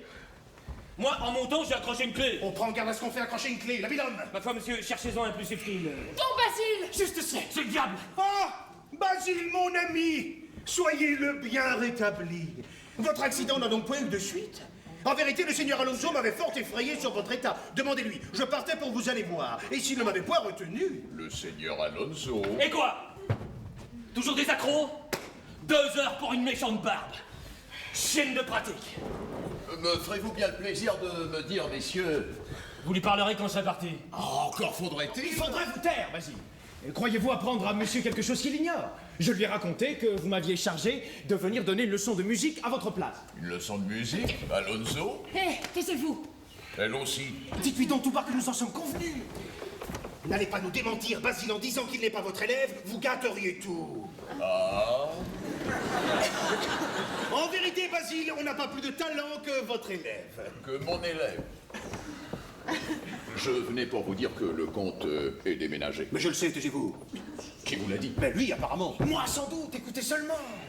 Est-il si difficile de vous taire? Grand escogriffe. Il est sourd? Mais qui diable est-ce donc en trompe ici? Tout le monde est dans le secret.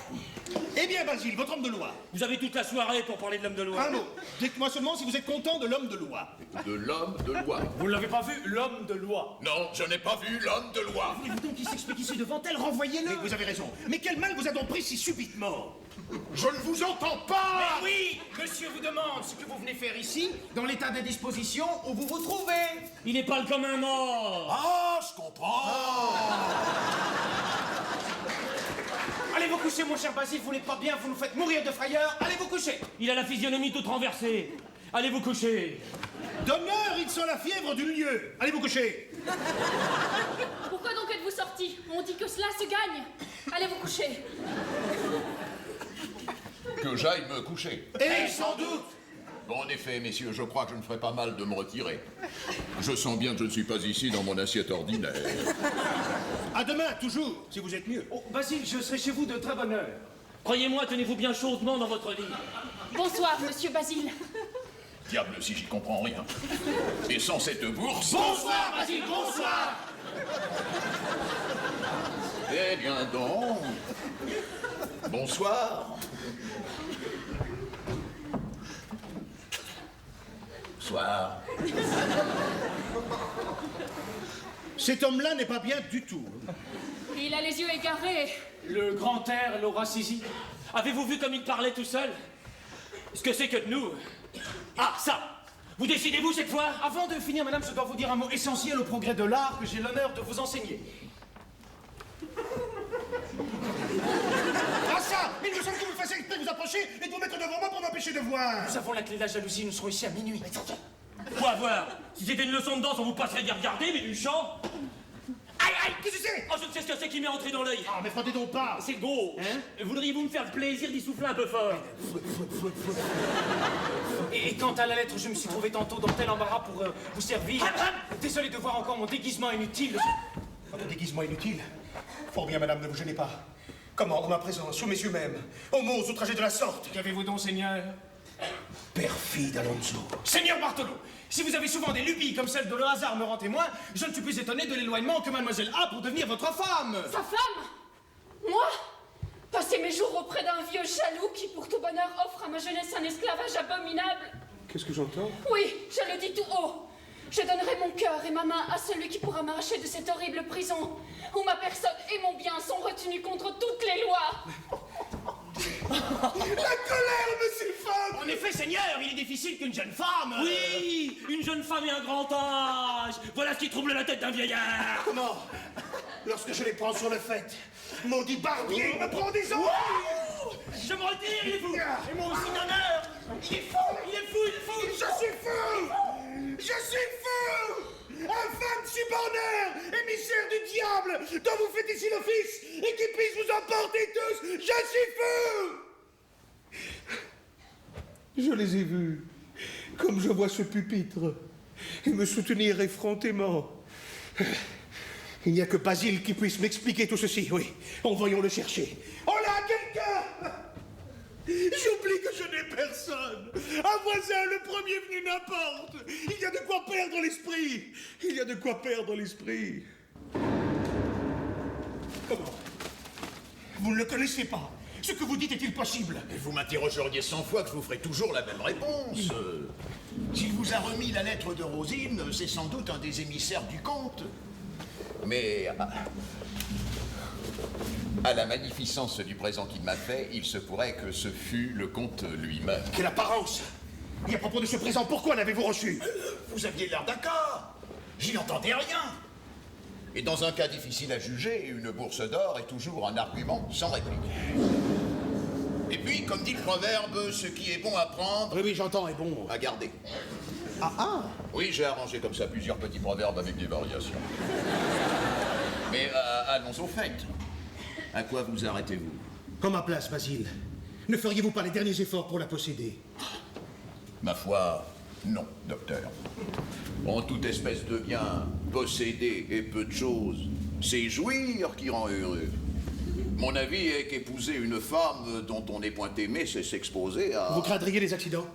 Monsieur, on en voit beaucoup cette année. Je ne ferai point violence à son cœur. Votre valet, Basile. Il vaut mieux qu'elle pleure de m'avoir que moi je meure de ne la voir pas. Il y va de la vie. Épousez, docteur, épousez. Ainsi ferai-je. Et cette nuit même. Adieu donc. N'oubliez pas, en parlant à la pupille, de les rendre tous plus noirs que l'enfer. Mais vous avez raison. La calomnie, docteur, la calomnie. Il faut toujours en venir là. Voici la lettre de Rosine que cet Alonso m'a remise. Et il m'a montré sans le vouloir l'usage que j'en dois faire auprès d'elle. Adieu donc. Nous sommes tous ici à 4 heures. Pourquoi pas plus tôt? Ah, impossible, le notaire est retenu. Pour un mariage? Oui, chez le barbier Figaro. C'est sa nièce qu'il marie. Sa nièce? Il n'en a pas.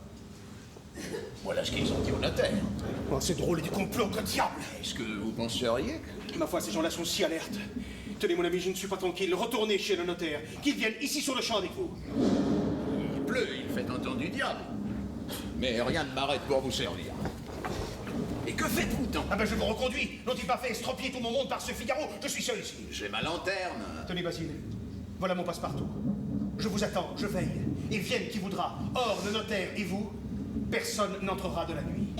Avec de telles précautions, vous êtes sûr de votre fête? Il me semblait avoir entendu parler. Il est minuit sonné. Lindor ne vient point. Ce mauvais temps même était propre à le favoriser, sûr de ne rencontrer personne. Ah, Lindor, si vous m'aviez trompé. Quel bruyant ange! C'est mon tuteur! Rentrons! Rosine, puisque vous n'êtes pas encore rentrée dans votre appartement, Je vais me retirer. par le temps affreux qu'il fait, vous ne reposerez pas. Et j'ai des choses très pressées à vous dire. Que voulez-vous, monsieur? N'est-ce donc pas assez d'être tourmenté le jour? Rosine, écoutez-moi. Demain, je vous entendrai. Un moment de grâce. S'il allait venir. Connaissez-vous cette lettre?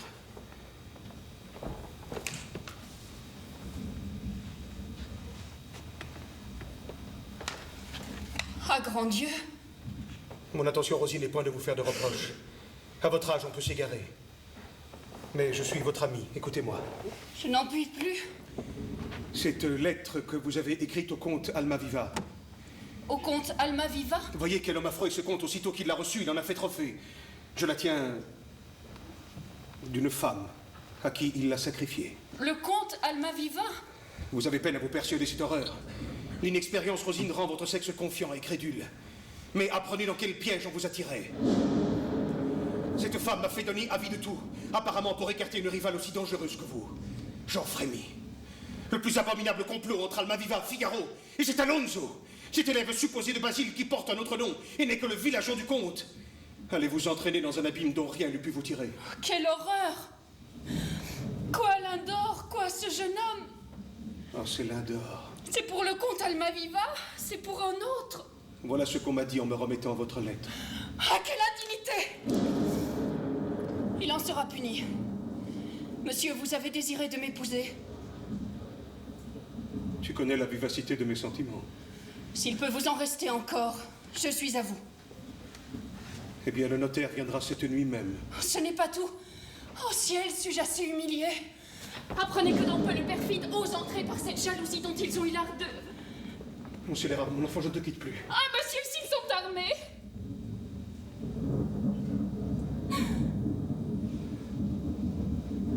Tu as raison. Je perdrai ma vengeance. Mon Dieu, Marceline, enferme-toi chez elle à double tour. Je vais chercher ma forte et l'attendre auprès de la maison. Arrêtés comme voleurs, nous aurons le plaisir d'en être à la fois délivrés et vengés. Et compte que mon amour te dédommagera. Oubliez seulement mon erreur. Oh, je m'en punis assez. Allons nous embusquer. À la fin, je la tiens.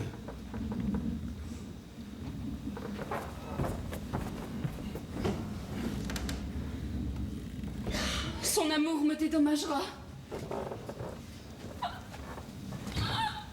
Malheureuse. Oh, que faire? Il va venir. Je veux rester feindre avec lui pour le contempler un moment dans toute sa noirceur. La bassesse de son procédé me préservera contre sa séduction. Oh, j'en ai grand besoin. Figure noble, air doux, une voix si tendre. Et ce n'est que le villageant d'un corrupteur. Oh, malheureuse. Ciel, on ouvre la jalousie. Quelqu'un s'enfuit. Entrerai-je? Un homme? Non. Oh, c'est Rosine que ta figure atroce sera mise en fuite. Ma foi, je le crois. Nous voici enfin arrivés malgré la pluie, la foudre et les éclairs. Donne-moi la main. À nous la victoire. Nous sommes tout percés. Charmant temps pour aller en bonne fortune. Monseigneur, comment trouvez-vous cette nuit? Superbe pour un amant. Ouais, mais pour un confident? Et si quelqu'un allait nous surprendre ici? N'es-tu pas avec moi? Oh, j'ai bien une autre inquiétude, c'est de la déterminer à quitter sur le champ la maison du tuteur. Vous avez pour vous 3 passions toutes puissantes sur le beau sexe. L'amour, la haine et la crainte. Comment lui annoncer brusquement que le notaire l'attend chez toi pour nous unir? Elle trouvera mon projet bien hardi, elle va me nommer audacieux. Si elle vous nomme audacieux, vous l'appellerez cruel. Les femmes aiment beaucoup qu'on les appelle cruelles. Au surplus, si son amour est tel que vous le désirez, vous lui direz qui vous êtes. Elle ne doutera plus de vos sentiments. Oh, la voici, ma belle Rosine. Je commençais, monsieur, à craindre que vous ne vinssiez pas. Oh, charmante inquiétude. Mademoiselle, il ne convient point d'abuser des circonstances pour vous proposer de partager le sort d'un infortuné. Mais quel casible que vous choisissiez, je jure, mon honneur. Monsieur, si le don de ma main n'avait pas dû suivre à l'instant celui de mon cœur, vous ne seriez pas ici. Que la nécessité justifie à vos yeux ce que cette entrevue a d'irrégulier. Vous, Rosine, la compagne d'un malheureux, sans fortune, sans naissance? La fortune, la naissance. Laissons là les jeux du hasard, et si vous m'assurez que vos intentions sont pures... Oh, Rosine, je vous adore. Arrêtez, malheureux.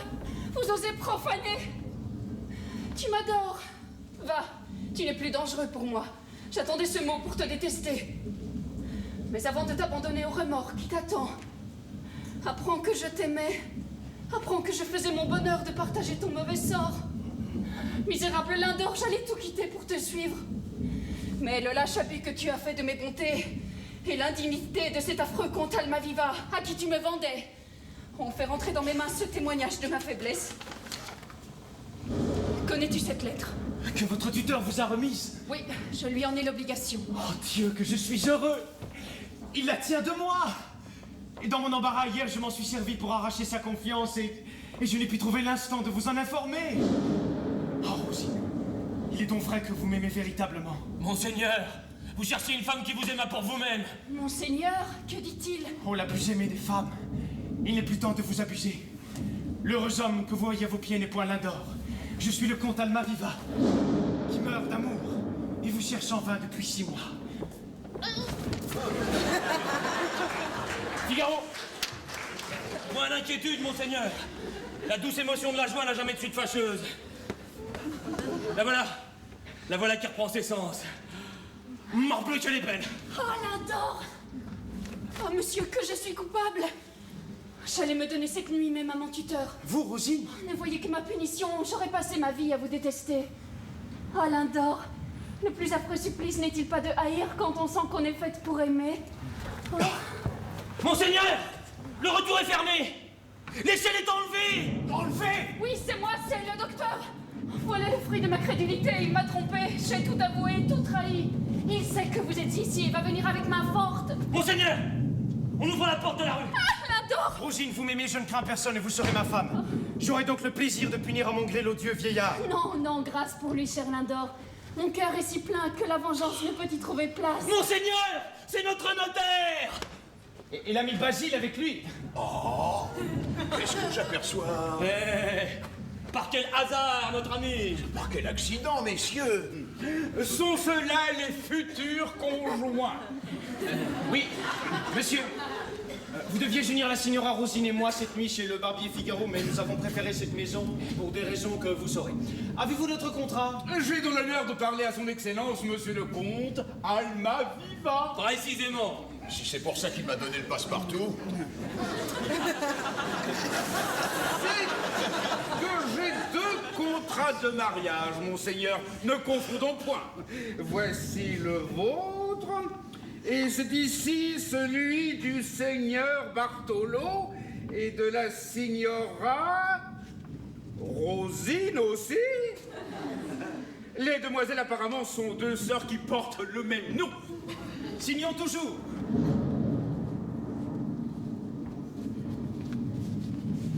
Oh, Don Basile voudra bien nous servir de second témoin. Votre Excellence, je ne comprends pas. Mon maître Basile, rien vous embarrasse, c'est tout, vous étonne. Monseigneur, si. Le docteur. Vous faites l'enfant. Signez donc vite. Où donc est la difficulté de signer? Il n'y en a plus. Mais c'est que moi, quand j'ai donné ma parole une fois, il faut des motifs d'un grand poids. Rosine avec ses fripons! Arrêtez tout le monde! J'en tiens un au collet! C'est votre notaire! C'est votre notaire, vous moquez-vous. Eh Basile, comment êtes-vous ici? Mais plutôt vous, comment n'y êtes-vous pas? Un moment! Je connais celui-ci. Que viens-tu faire en cette maison à des heures indues? Dans un dû? Monsieur voit bien qu'il est aussi près du matin que du soir. D'ailleurs, je suis de la compagnie de Monseigneur Son Excellence Almaviva. Almaviva? Ce ne sont donc pas des voleurs? Laissons cela. Partout ailleurs, monsieur le comte, je suis le serviteur de votre Excellence. Mais vous sentez que la supériorité de votre rang est ici sans force. Ayez, s'il vous plaît, la bonté de vous retirer. Oui, le rang doit être ici sans force. Mais ce qui en a beaucoup est la préférence que mademoiselle vient de m'accorder sur vous, en se donnant à moi volontairement. Que dit-il, Rosine? Il dit vrai. D'où naît votre étonnement? Ne devais-je pas cette nuit même être vengée d'un trompeur? Je le suis. Quand je vous disais que c'était le comte lui-même, docteur. Mais en mariage? Où sont les témoins? Il n'y manque rien. Je suis assisté de ces 2 messieurs. Comment? Basile, vous avez signé? Et que voulez-vous, ce diable d'homme a toujours les poches pleines d'arguments irrésistibles. Je me moque de ces arguments! J'userai de mon autorité. Vous l'avez perdu en abusant. La demoiselle est mineure. Elle vient de s'émanciper. Qui te parle à toi, maître fripon? Mademoiselle est noble et belle.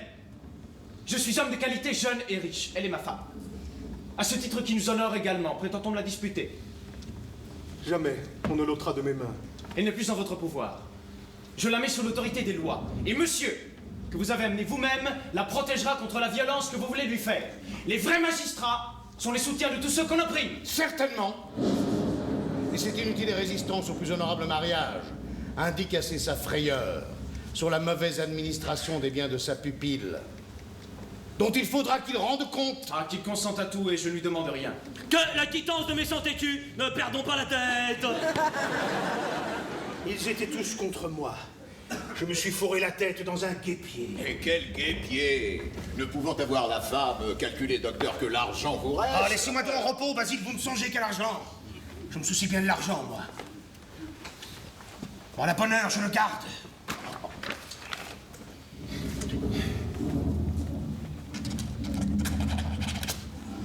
Croyez-vous que ce soit le motif qui me détermine? Monseigneur, ils sont de la même famille. Je me rends parce qu'il est clair qu'elle m'aurait trompé toute sa vie. Non, monsieur.